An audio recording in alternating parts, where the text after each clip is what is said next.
Hello, everybody. Wow, happy Tuesday. Welcome to our new look Aquarius Rising Africa. So very happy to have, our new look, and with us, Alice Pirola. So I want to just say, firstly, thank you to everyone for all the amazing birthday wishes. I have to say that has been such a blessing. Wow, I'm overwhelmed, truly. It's really, really, really amazing from all our viewers. So I want to just say thank you so much for that. And along with birthdays come new beginnings, right? So it's new look show for us as well on Birth Solutions with Aquarius Rising Africa, as well as Aquarius Rising Africa. So if you guys are enjoying and continue to enjoy what we put out there. So today, wow, such a necessary topic that we're discussing with Alice Pirola. And I want to just say Alice has been one of our viewers right from the beginning on Aquarius Rising Africa. I know your name, Alice, from the beginning, and it's just, you've always been such an amazing support for our channel, always having a positive word to say to us, Morné, myself, and Thea, as well as our guests. And I have to say, we really do appreciate that. It is such a beautiful thing to feel the support from your viewers. And then it was a few weeks ago when I was having an interview with Jessie, I do believe it was. And, again, because as you know, on this channel, we do the Overcomer series as well, speaking to overcomers from whatever walk in life it may be for you. It just happens to have been more satanic ritual abuse here. And then we, I specifically asked and again extended the invitation to our viewers that if anyone had stories to share, we love to listen to you guys, because this is really the platform where people can share. That's what we're about. It's about healing. I've been a healer for many years. And one thing I do know for sure is that talking, expressing, feeling safe, and our community absolutely makes our viewers feel safe to share in that space as well, is such a positive and such a inspiring thing, I think, for so many people. So, and then I responded to your message when you reached out, which has been amazing. So we've had a little off-air chat, and one thing I think the both of us agree on so much, and just judging from a lot of messages we've received since putting the flyer out that your interview is on, how important it is to discuss mental health issues. Because, there is such a stigma attached. I don't say, I think we all know. There is such a stigma attached to mental health issues. It's like if someone has cancer or they've just been diagnosed with cancer, it's like the whole community is in arms and embracing and supporting, right? As they should. But mention mental health, mention borderline personality disorder, anything like that, or anything worse than I'm on an antidepressant. An antidepressant just seems to be the order of the day nowadays. But anything beyond that is, oh my gosh, stay away from that person. I don't want to be in the kitchen when they're cutting tomatoes type thing. And that's, I kid a bit there, but that's true, right? Anyway, so we had a beautiful conversation off air, and I'm just so intrigued and so grateful that you've stepped forward to share your story. And I've always say, we require the real healers of the world, And that's one thing I've said often on this channel. And the way that we find the real healers of the world is to have amazing people like yourself who've been through horrific things. And yet, you are, sharing your story, and it's stuff that, and your healing and your journey, and stuff that no university could ever teach us. because it's through an experiential, spiritual, emotional, physical journey. And I think that is so important. But anyway, I have spoken enough. I know. Yes. I know, guys, you're dying to get me off here, but you know what I'm about so much I've got to say. Anyway, Alice, welcome, and thank you so much for reaching out. Oh my goodness. Oh my goodness. I have been with you since the first interviews with Jesse Zaboter.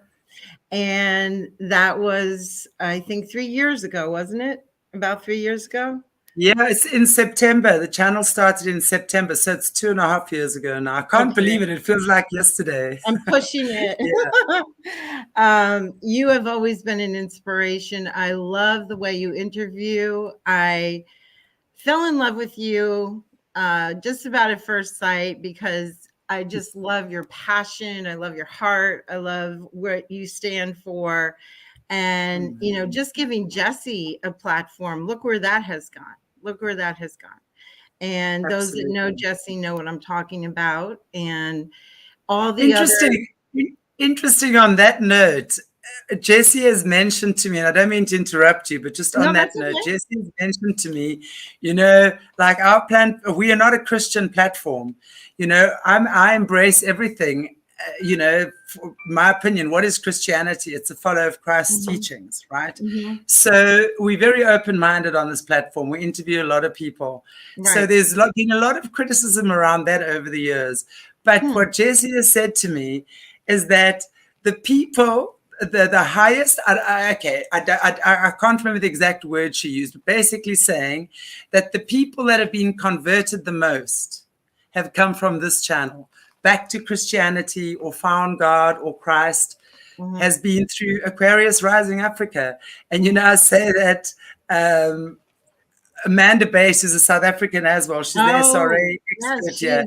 And she said to me the one day, she said to me, Chantelle, how did you get to do this? You know, especially on here. She says, you like that outside horse that no one backs. I said, you gotta back the outside horse. God works in mysterious ways. So yes, we love having our channel, and we really are about all denominations. I have to say that we embrace everyone as long as your heart is pure. And you know what? Even if it's not, you still belong to God. And you know, if you found our channel on some level, it's you know, you're meant to be here. Anyway, sorry, didn't mean to interrupt you. No, I always say with Chantelle, and may I call you Shanty? Yeah. Oh, please do. Yeah, all my friends do. Okay. So I always say, you know what you're getting. You know exactly what you're getting when you get her. She's straight to the point. You know, it knows exactly where she's coming from. And that's what I love. That's what I love. And there's a Bible verse that actually says the truth will set you free. And that's what this station, I feel, embodies, is the truth sets people free on this station. So I really, I'm so honored and privileged to be on here and to finally talk with you. I'm a little starstruck. I'm from the accent of Africa. I promise you that there's no need to be starstruck at all.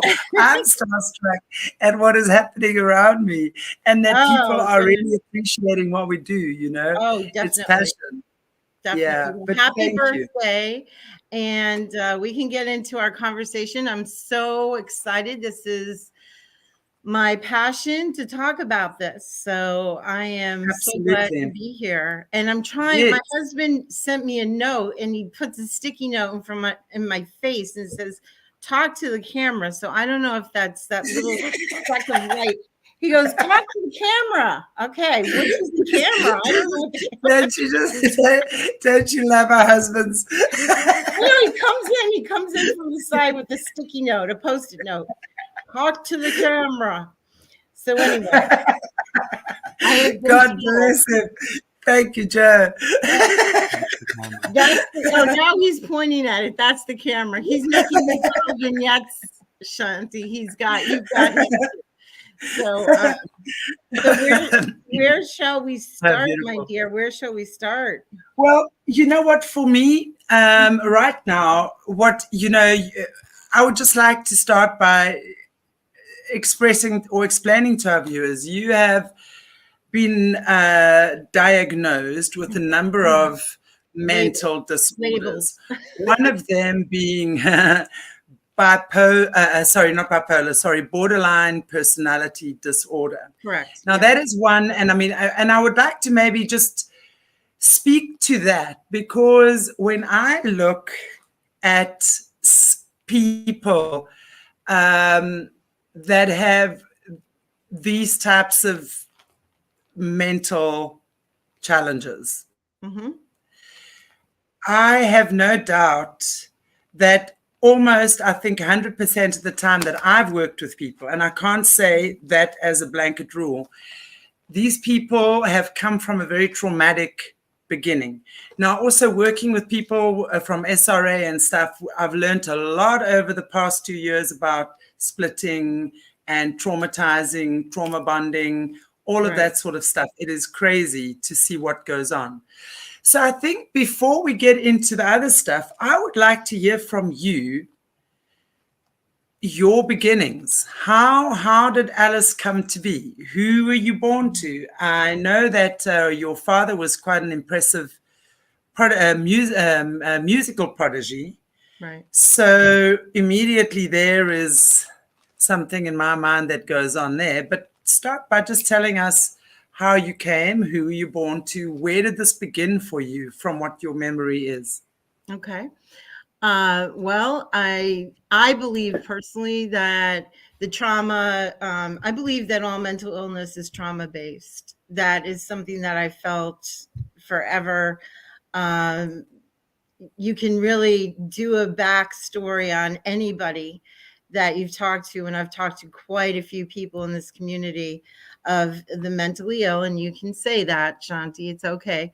And most people have a trauma-based background, and that is something we all have in common. And it's kind of, there's grades of trauma and how it affects you, and it affects everybody differently.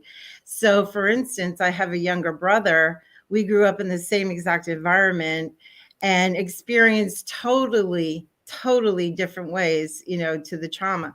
So it's very unique. I was born to a very violent birth. The umbilical cord was wrapped around my neck and I was breech position. And back then,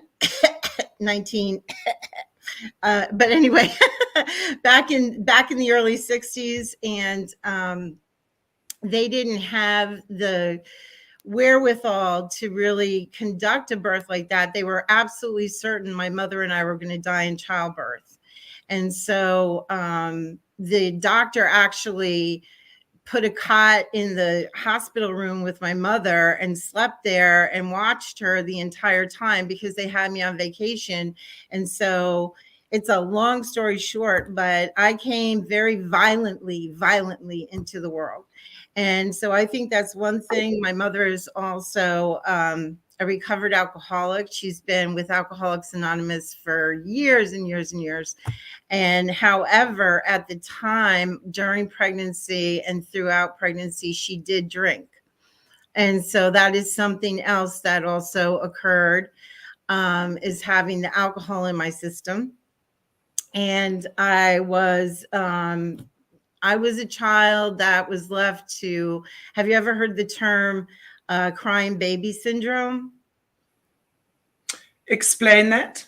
Okay, so what happens is there used to be a methodology. I believe it's Dr. Spock was his name, believe it or not, at least over here in America. And he wrote many books, but he believed that the child should just be left alone to cry it out. and to just scream it out and get it out of its system. And so you don't pick up the child, you don't cuddle the child, you don't cuddle the child. And so, for instance, on the way home, my parents put me in the back of the station wagon. I was a newborn infant. I screamed the entire way home. And their answer to it was to put earplugs in and to not listen. And not once do they think, oh, well, let's pull over and hug this baby, you know, let's do something. So that's how it started. And really, my mother was the type of alcoholic where she wouldn't go out and party or do anything like that. She would always just drink and drink and drink and then pass out drunk on the couch. And so she was kind of absentee for a lot of it. Now, my father was born into a family where he slept with his mother in the mother's bed until he was a teenager. And I have full feeling, and all of us do, that there was serious incest going on there. And so he was brought up in those conditions. And therefore, he became not just a homosexual, but he also is a child pedophile. You know, he's into pedophilia. And he's no longer with us. I shouldn't talk as if he is because he passed a long time ago. But in the meantime, I've got these two parents that are basically absentee.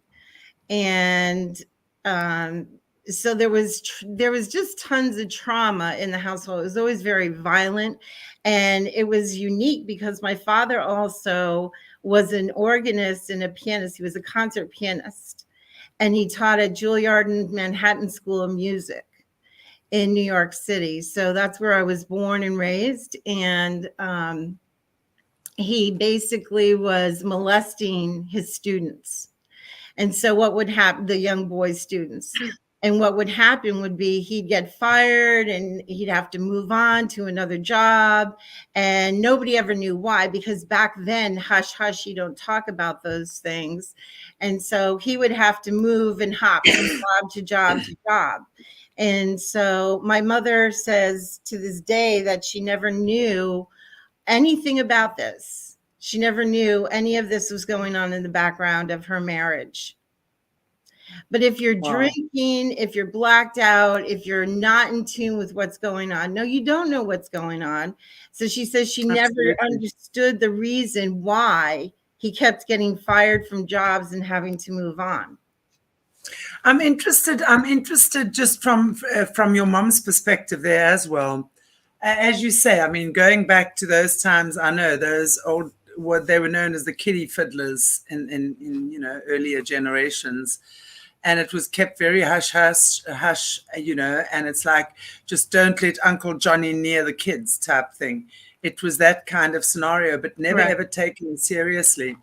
So your mom, at what point and at what stage did she start with this heavy drinking?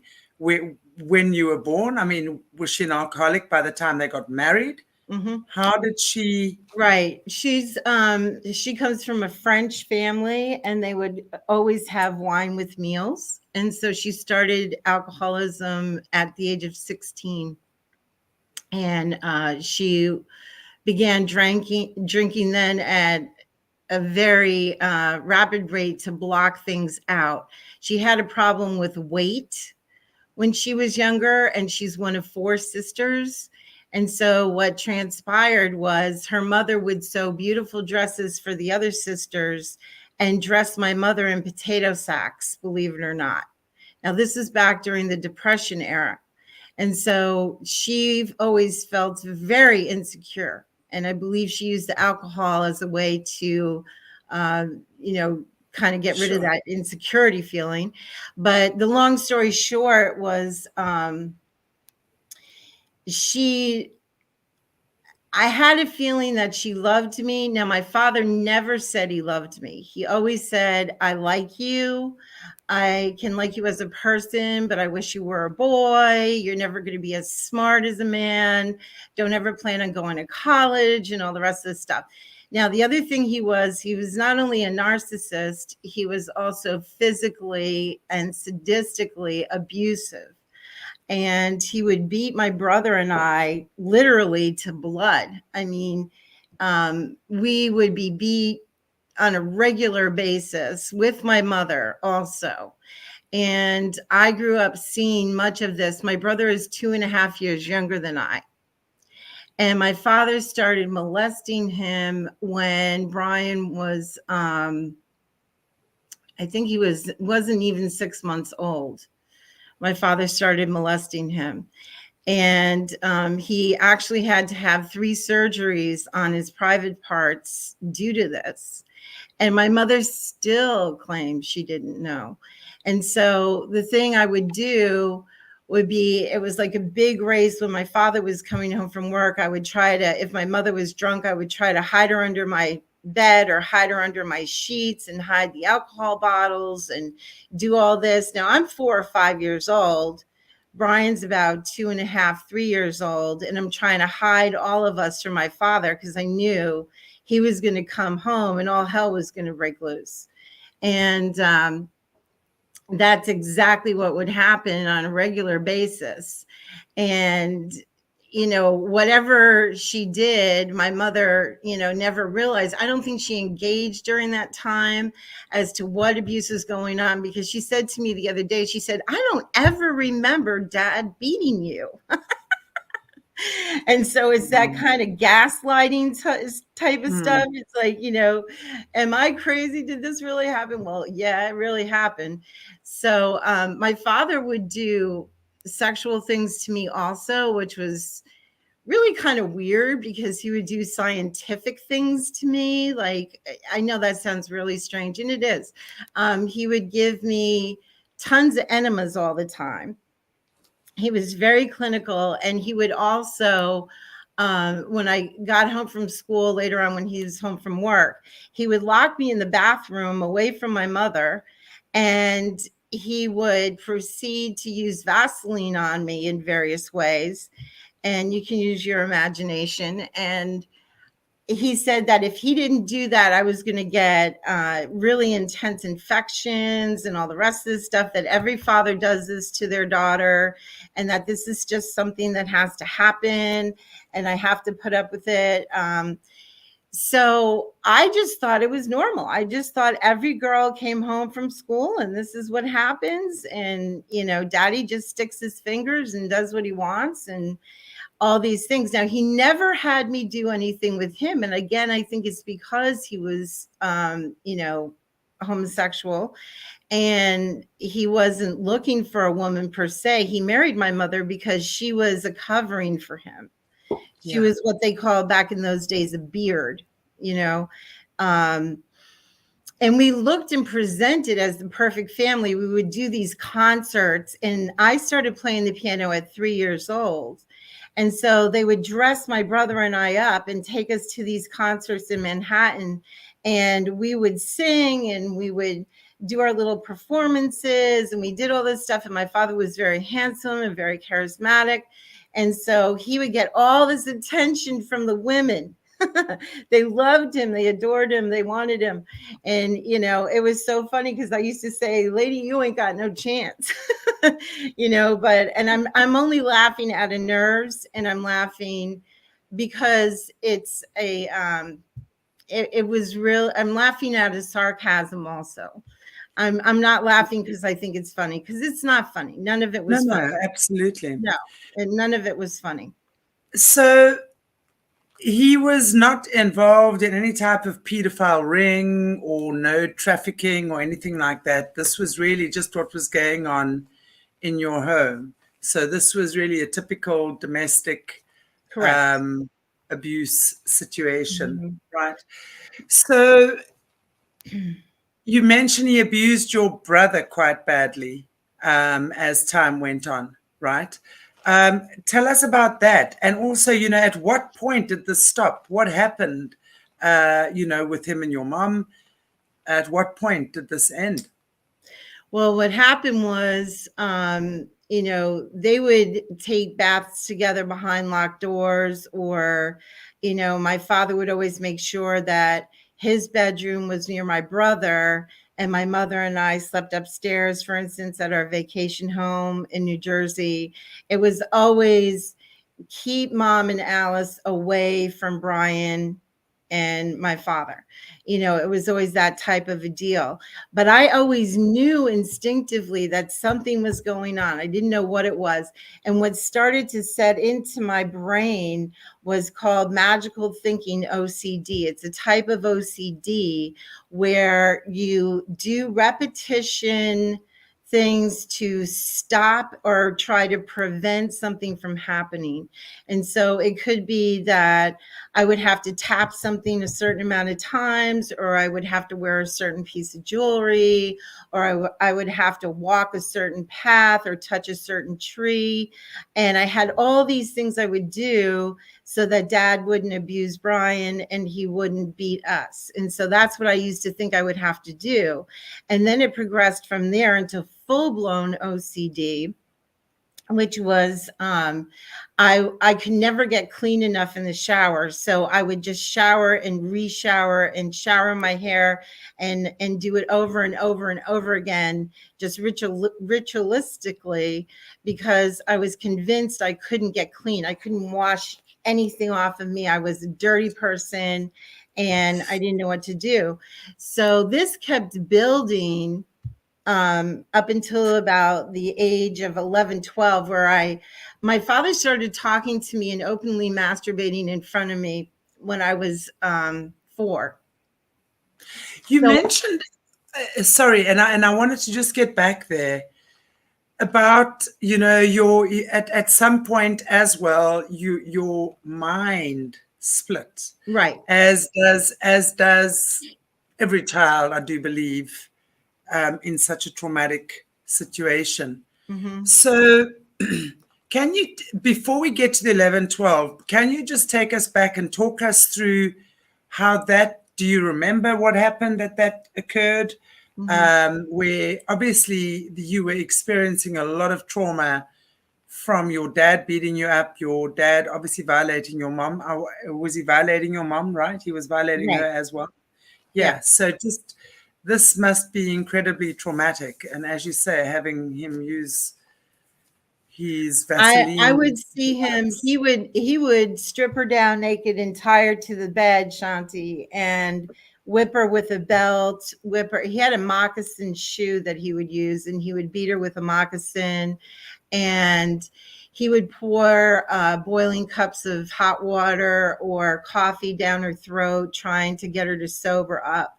So I witnessed the majority of this. My brother really didn't see much. It's just so weird. I told him, I said, it's like we lived 2 different lives, but the neighbors were always calling the police in. The police were always being called in. And so our house became the house of horrors. And how does the brain split? Well, what happens is when we're born, we have white brain and black brain. And everybody does. Same exact, white brain, black brain. Now, there's a bridge that forms that's gray brain. That is your logic. That's, if you were to look and think of a car, it's like the governor of a car. That's the logical, analytical part of the brain. And that happens over time. So if the baby is black and the baby is crying because it needs to be changed, it needs to be fed, it needs to be held, whatever the need is, and mommy comes in, the baby flips to white brain. Okay. And then the baby's happy and the baby's fed and the baby's cared for and the baby's coddled and everything is good. But what happens is over the years, a gray bridge starts to form where I look at our granddaughter who's 2.5 years old. And she is just so precious. Oh, she's my heart.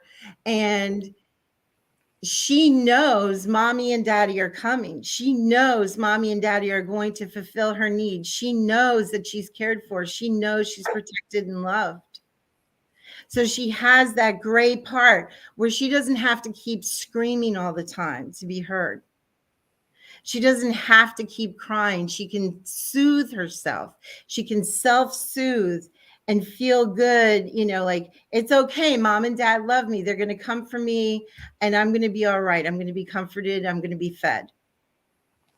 So what happens with the brain of a borderline, they can actually do a brain scan and it shows that the hippocampus, the limbic system, the amygdala are all smaller in the brain of a person with borderline personality disorder, because that part of the gray brain never forms.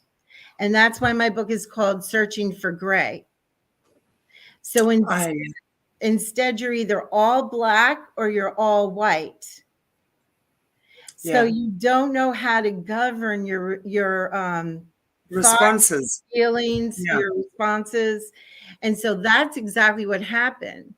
And the other thing that really reinforced that was my father would beat us and he would do all these things to us. And then he would come in the room afterwards, like an hour afterwards, and he'd say, oh, I love you. You know, everything is fine. Everything is good. I didn't mean to do that. That was not, So it's that trauma bonding that you were talking about. It makes it very strange in the brain of a child growing up. What do I believe? Good daddy, bad daddy. What do I believe? Good mommy, bad mommy. And so there's no trust. There's no regulation. It's either or. Mm-hmm. So you absolutely get into that fight or flight syndrome, right? Yeah. Where you completely, and I don't know, that's what we talk about, the root chakra. In the energy system in the body, because that root chakra, which is formed in a child's the 0 to 8 year period of a child's life, where that's their security, that's how they were loved, appreciated, how the roots of the tree, imagine being a tree, how the roots grow and how they get nourished and fed and how strong that tree is, right? And how safe and secure. So all of that, none of that would have been, and honestly, you're talking, I see this happen so often in abuse cases. Think about a father smacking its child. Where does or any parent, it hits them on the bum, which is the tip of the coccyx, the root chakra. And then the very next thing, they're holding them on the lap, pacifying them. So that is such, you destroy that trust, because suddenly for a little child, you have this great big parent being violent with you. I don't care how anyone thinks discipline needs to be. Absolutely, kids need to be disciplined and guided. In my opinion, not like that. So because that's how you destroy their trust in you, actually. And then suddenly then you're saying, I'm sorry. So it's that complete, as you say, that fight or flight, that black or white. There is no middle ground. I mean, I know in my family growing up, I always had one parent. Let me tell you something. If I was pissed with one parent, I would go to the other and say, well, I really like this and this. Or if we wanted to go to a party or something, us girls, we would always go to my mother, and my mother would say, okay, I'll speak to your dad. And then we would just go, oh, dad better say yes. Dad better say yes. 90% of the time, dad said yes. You know what I'm saying? So you have that time. And when dad's cross with you and you're coming home late, at least you got, you can go to mom and say, well, this and this happened. Right. Mom's the bridge, right? So that kind of teaches you, I think, I'm just saying this now, I think in a family environment where you have that, it teaches you to kind of like, and I wouldn't say manipulate, because I think obviously as kids, you can get very manipulative, but you kind of know which battles to pick, right? You can trust your parents, even if you in trouble, even if you've created a lot of nonsense, you can go back. They're going to love you. They might not agree with you, but you know that you have that safe place. And I think that in that sort of situation you're talking about now does never exist. No, so there is absolutely no safe place for a child. No. So I can imagine. Do you remember any experiences that you had being split? I mean, and just sort of like, what happens when you split? Think, like in a moment where you're being traumatized or beaten or abused. I read a testimony of one of the survivors sort of saying, well, she just would go off and ride on a unicorn.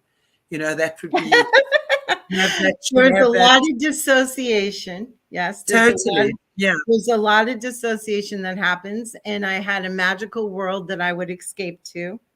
And I had a horse. I had a big black stallion in a beautiful field of flowers, and I would ride away, you know, and just go there in my mind when things were going on, when all hell was breaking loose.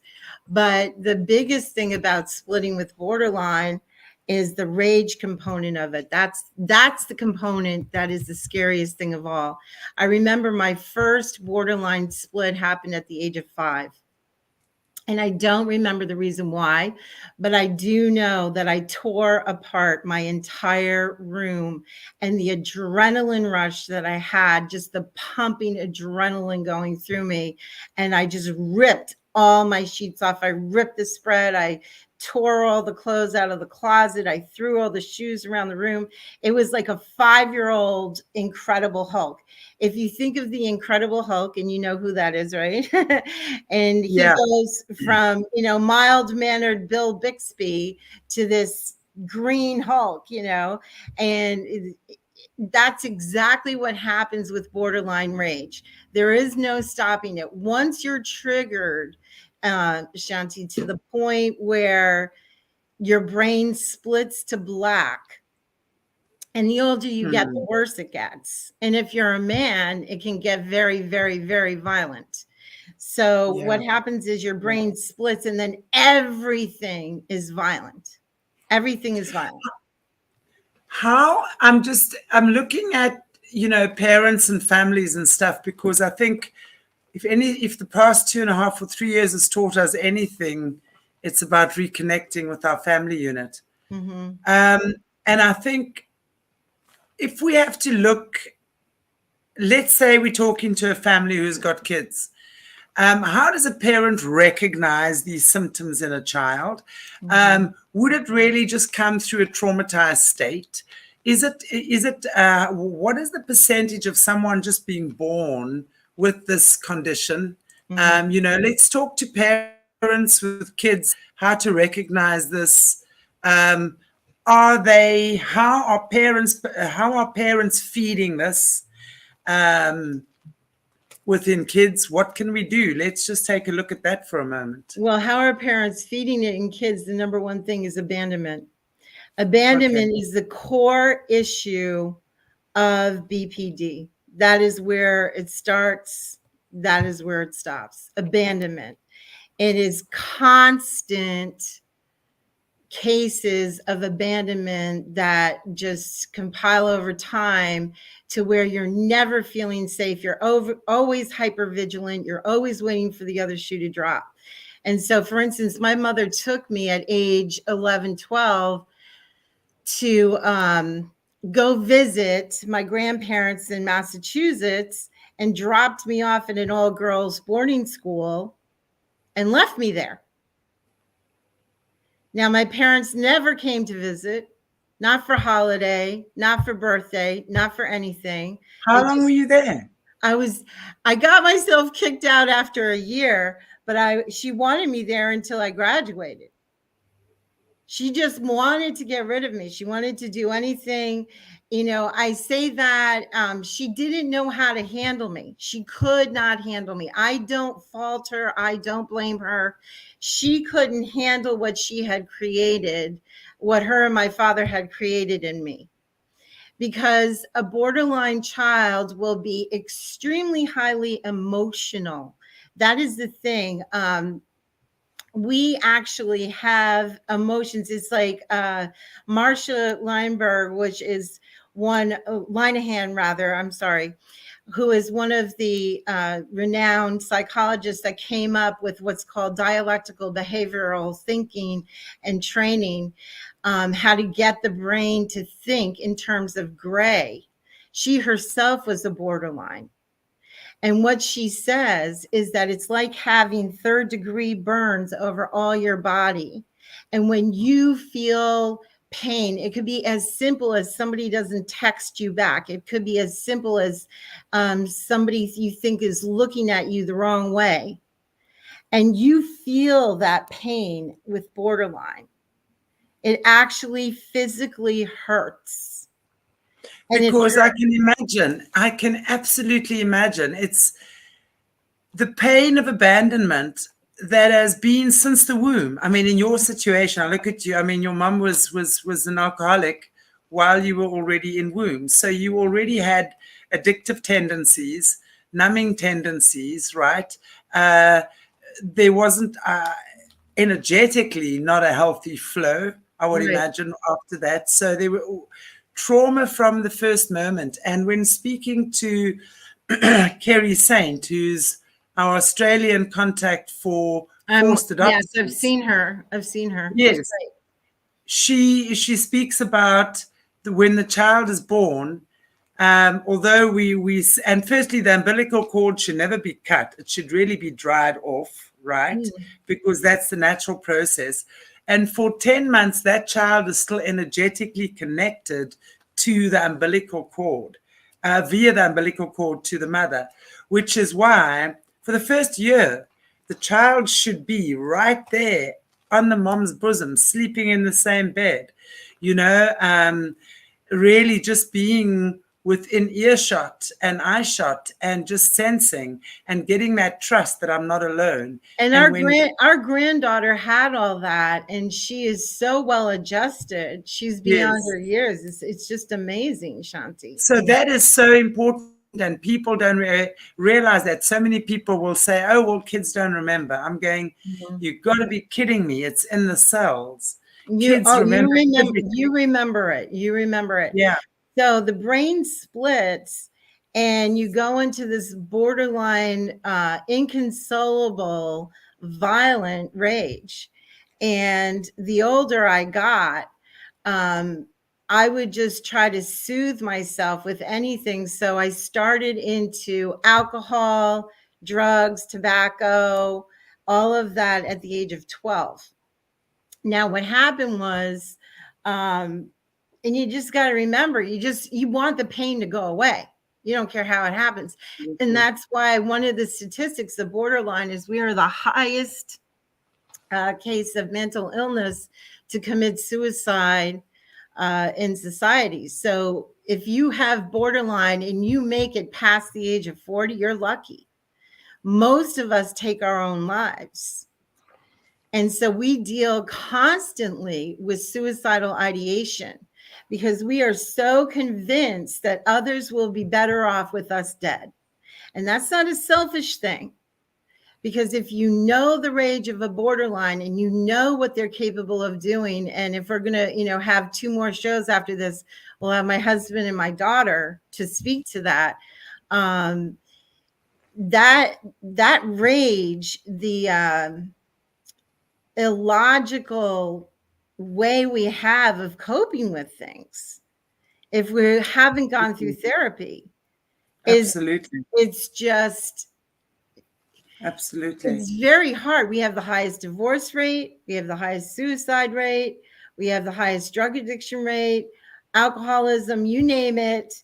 Borderline has got all the great stuff going for it. Now, I also have complex post-traumatic stress disorder. I have the OCD, panic anxiety disorder. And I have a form of bipolar, which is called cyclothymia, which is a very rare form of bipolar, where you cycle all day long with your moods. All day long, you're cycling. All day long. You could be half hour, you could be happy. The next, you're crying. My husband will walk in on me crying. He's like so used to it by now. But it's not funny. I'm laughing because, again, it's so bizarro, but you never know what your mood is going to be like. So that stabilization factor, trying to find that is very, very, very difficult. And that's why the therapy is so paramount.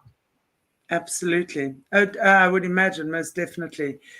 Do you think, this is just a question in the air, because I want to go ask you more about the actual personality disorder.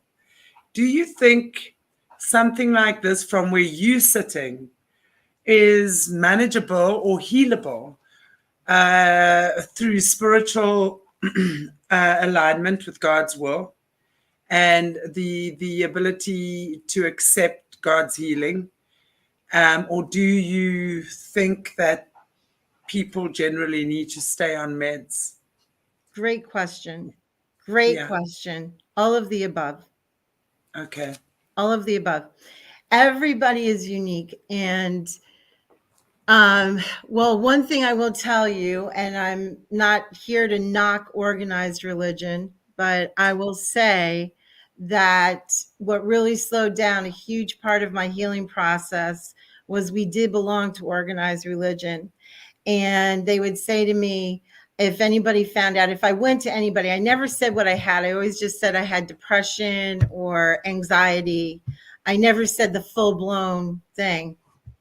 But they would say, go off your meds. You're not having faith in God. You're not believing God for healing. You're not praying enough. You're not believing enough. You're not reading your Bible enough. You're not going to Sunday school enough, or whatever the case was. I wasn't doing enough of it. And they would have the elders of the church pray over me. They would have, the sisters come and pray over me. And I would go off my medication, excuse me, and I would cold turkey go off my medication. And my doctor's like, what are you doing? And I'm like, I'm not trusting God enough for my healing. I'm not trusting God enough for my healing. So I would set myself back and go right back into being symptomatic again. It was terrible. And so I went through several phases like this throughout my lifetime. And I found Christ as my Lord and Savior in my 30s. And so I'm what you would consider to say a born again Christian, but it was very demeaning. It scared me to the point where I was like, God, am I ever going to be enough for you? Until I learned through dialectical training a terminology that Marshall Linehan set up called radical acceptance. And radical acceptance means you accept it radically no matter what. Mm-hmm. I agree. Okay? I agree. And I am going to say to you that some people go on meds and some people choose not to go on meds. Now, if you do go on meds, it can be a roller coaster ride of a nightmare, because if they don't work, they have to keep seeking to find that special cocktail that will work for you, exactly for you, for your body chemistry, for, everything about you is just so unique and personal. What works for one doesn't work for the other, Shanti. You've got to find it out for yourself. Absolutely. It's got to be something that adjusts to each person. So, but I wanted to go back to what you were asking about, if I could, with the parent, recognizing the child. You're going to recognize a few things. You're going to recognize that the child is overly emotional. The child may be isolating. The child may be going into OCD or magical thinking or dissociation. The child may be having rage attacks. That's one right there. The rage attacks is a huge one. If they have a temper that is just inconsolable, that nothing you do, and I've heard some horror stories, some really bad horror stories of kids growing up with this, and their parents are just at wit's end knowing what to do with them.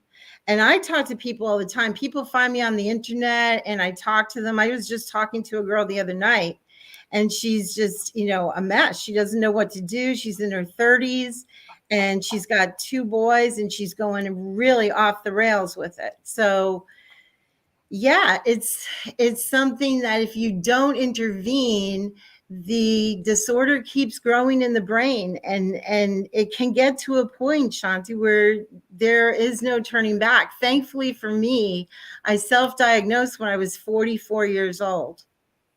Yeah. And what I did was I just threw myself into therapy, and I threw myself into reading and educating.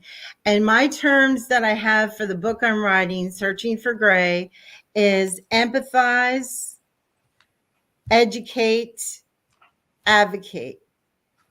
Empathize, educate, advocate.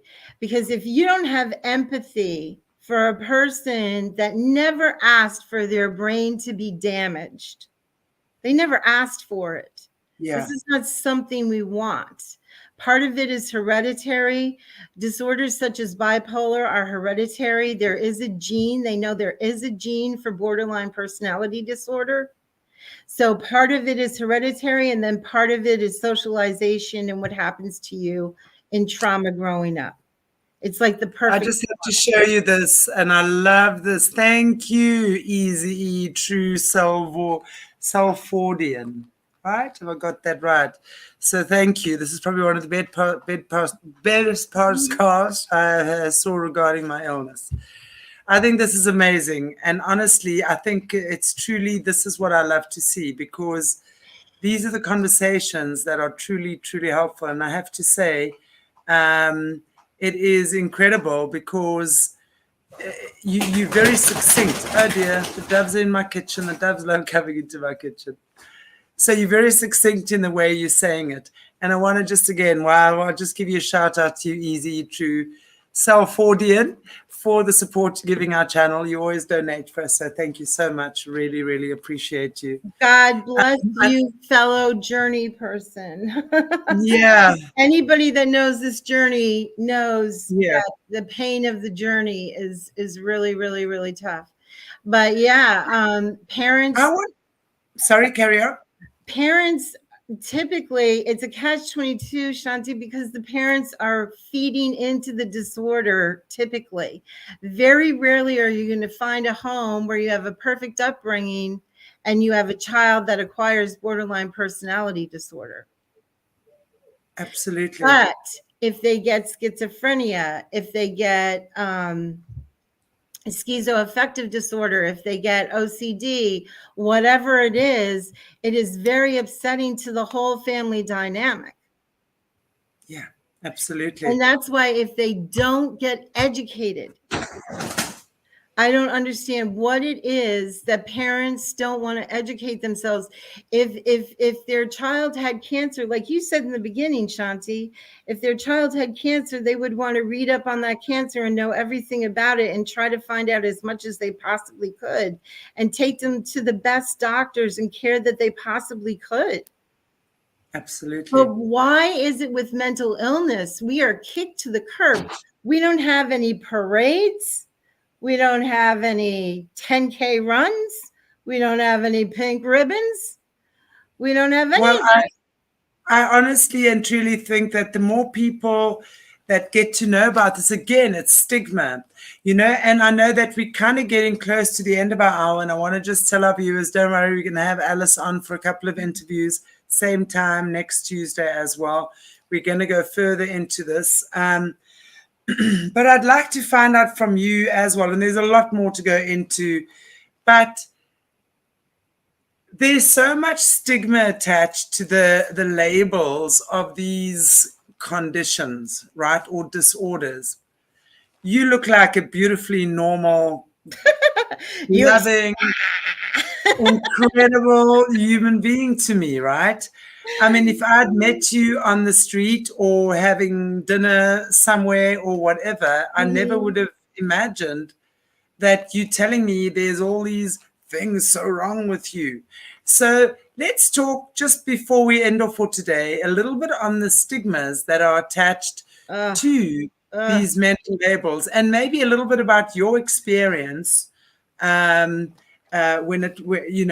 when you first came out, because I know what we were talking about the other day, no one actually knew that you were, or in your adult world, your friendship circle, that's what I'm talking about, knew that you actually had any type of mental label. I call it a label. Well, if they did, they thought I was awkward. They thought I was weird. Everybody calls you bipolar no matter what.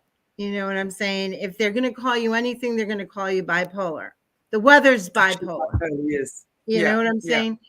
So I actually came out 5 years ago. 5 years ago, I started talking about this journey, and I came out with my story. And people, I mean, I was with the Business and Professional Women's Association. I was the president for 3 years. I was with a cosmetic company for 25 years, and I drove the infamous pink Cadillac, and had a team under me, and just a whole bunch of things. I've been a legal secretary, I've been a paralegal, I've gone to school, I've gotten degrees. I've done all these things, Shanti, because you know why? I never wanted to give up on myself. I never wanted to give up. But when my friends found out that I came out as mentally ill, it was like, run for the hills, stay away from her. She's got mental illness. And, even my mentor in Mary Kay said, I think it's time for you to find some new friends. Wow. So I was, I live a very small life now, very small life. A lot of it's online because I do a lot of chatting with people that have this disorder. And I have my family, and I have a handful of friends. And I really am sick of the stigma. It is not me, it's you. I'm sorry. That sounds terrible, but I get it. It's the way it's really, I always look at that and I say, the very thing I'm not liking in you is what I need to heal inside of me. Mm-hmm. So if you have any issue around people that have, in your opinion, been labeled with something, or if you don't like to even look at people, let's say, who are poverty stricken on the street, homeless people, you kind of close your eyes and walk past type thing. That's you unable to look at certain parts of yourself, And I'm not going to say I'm an easy person, Shanti. I'm not. Nobody's perfect. But I have put countless hours of time into healing and getting the therapy. It would be different if I had not. Yeah. If I had not done the healing to bring our family back together again, if I had not done the therapy, the group therapy, the single therapy, I mean, I've done every kind of therapy known to mankind.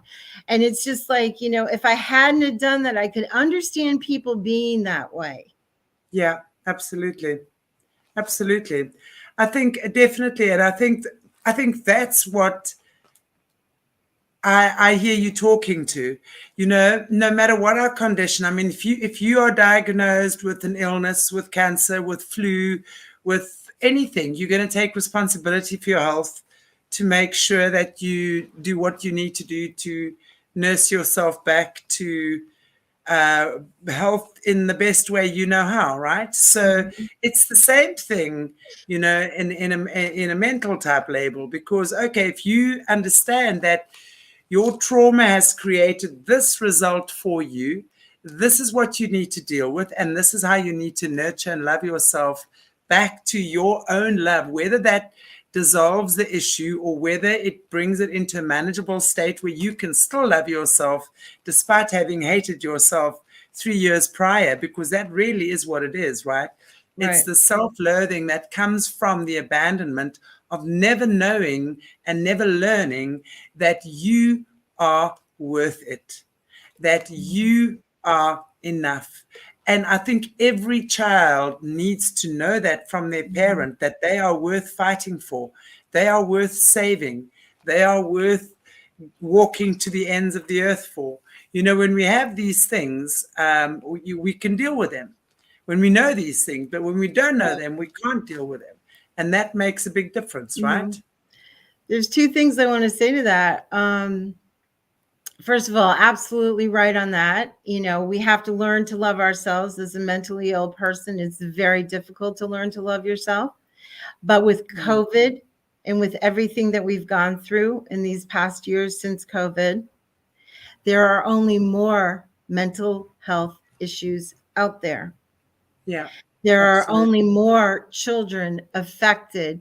If there's a predator in the home and they were forced into isolation, and that predator had open contact with that child because the child couldn't get to the school, they couldn't get to anyone. And by the way, I had no intervention from relatives, teachers, pastors, preachers, nobody intervened ever, not ever once. Never once did anybody intervene. It's that again is so sad because it, prior, to listening to a lot of our other overcomers speak, it's often they're part of the same ring, right? So they don't talk because of that. And, again, then you get the deaf neighbors type thing, the community where, where are the mothers? And I have to say fathers too, but, as women, we are the mothers of our community. We are the ones that take care of these things. Where are the mothers in the communities that are actually protecting these things? Where are the fathers that are making sure that the predators, because where are the grandmothers, where are the aunts, where are the uncles, where are everyone is turning a blind eye, and that is something that we have to change. And I'm so grateful that you are actually speaking up about that, because it enables people to come forward. And I want to know, do you have a website? Do you have an email? Do you have a chat group? Do you have anything? And there's one more thing I want to just say before we finish, because I don't want to leave people with this impression. My brother and I have a very close relationship to this day. I love him dearly and we talk daily. My mother and I have a very close relationship. Everything has been healed and restored. And I have to say, through Christ, through Jesus Christ, everything has been healed and restored, and God has brought our family back. My marriage has been healed. Relationship with my daughter, son-in-law has been healed. We're grandparents to this lovely little 2.5-year-old, and we babysit regularly on a regular basis. And so that's multiple times a week. So I just want everybody to know there's hope. There's hope. There's hope. There's hope. My website is searchingforgray.com, and you can spell it EY or AY, but it's www.searchingforgray, all one word.com. And it's been dormant for a while because honestly, I had some pretty bad experiences with some publishers with my book and just stuff I don't need to go into right now. But so I kind of let the website go, but I'm planning to get back on it full force. So it's searchingforgray.com. My email is Morné, can you just put that in there if you don't mind, please? Carry on, sorry. Your okay. Email is? A as in Apple, M as in Mary, P as in Peter, R as in Roger, OLA @gmail.com. And anybody can email me, AMPIROLA @gmail.com. And I did what you said, Shanti, and I set up a Telegram group. It has nothing on it. I set up a Telegram group, and it's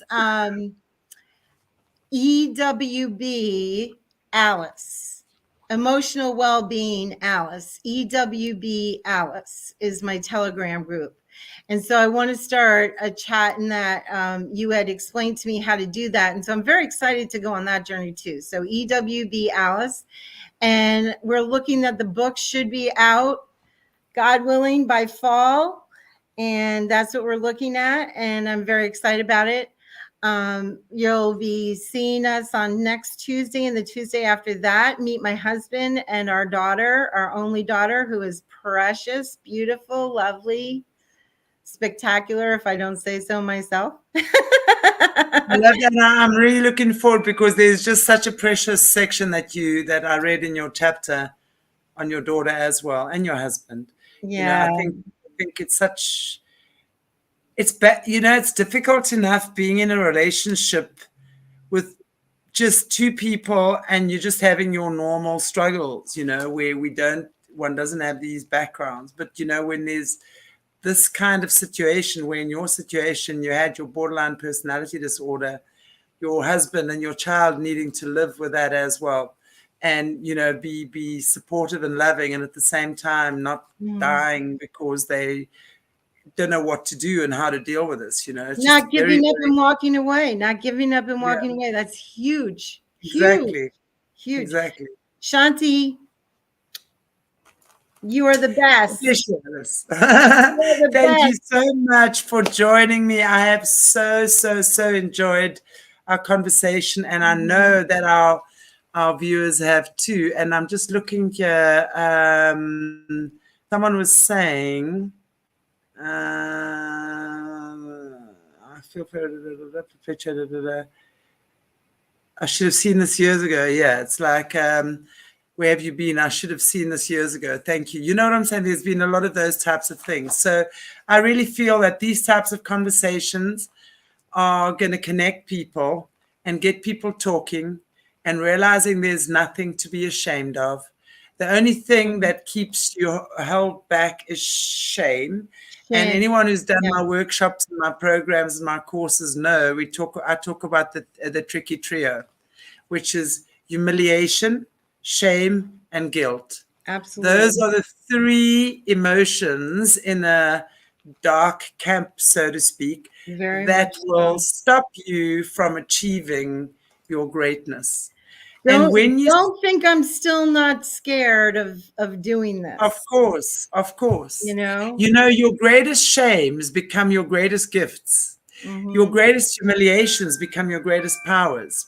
Your greatest guilts become your greatest freedoms. So anything you're feeling ashamed about, anything you're feeling humiliated about, anything you're feeling guilty about, I want to actually just give the best advice that I can give anyone is to start writing that down. Take a journal and write the thing that you don't want to tell a soul. There is just no ways. You write it, you write a letter to God, and you write it. You burn it afterwards. Absolutely. And I'm telling you, that is going to be the beginning of something. You don't have to go and confess your shame or your humiliation to the person that you least want to or need. That's not the right thing. Start with you and God. Just start by writing. Start by releasing it. Just start by facing it. Just start by looking at it. That's all. Because all shame and guilt. Very cathartic to do that. Yes. All that is, these are trapped emotions that are dying to be acknowledged. That's all they are. Think about a child that's been shoved in a corner and has never, ever had a voice to speak, right? We hear about kids in cages all the time. Right. They're like wild, right? Coming out there. It's exactly the same with your emotions. So just go there and just start by lovingly opening up that box of shame, that box of humiliation, that box of guilt, and just do so writing. And quickly burn it afterwards if you have to. That's fine. In a safe place. In a safe place. Yeah, in a place with water around. I truly invite anybody to email me, to contact me. I am an open book. I want to help. I want to give back. I want to talk about this. This needs to be talked about. This needs to be done. So. And I look forward to interviewing over time some more overcomers regarding mental health and stuff like that. Because, wow, I just see the more we talk, the more we share, the less issues we have, really. Yes. Well, thank you for this opportunity. Morné, thank you for all you do. I know you're in the background there. So I truly appreciate you two more than you'll ever know.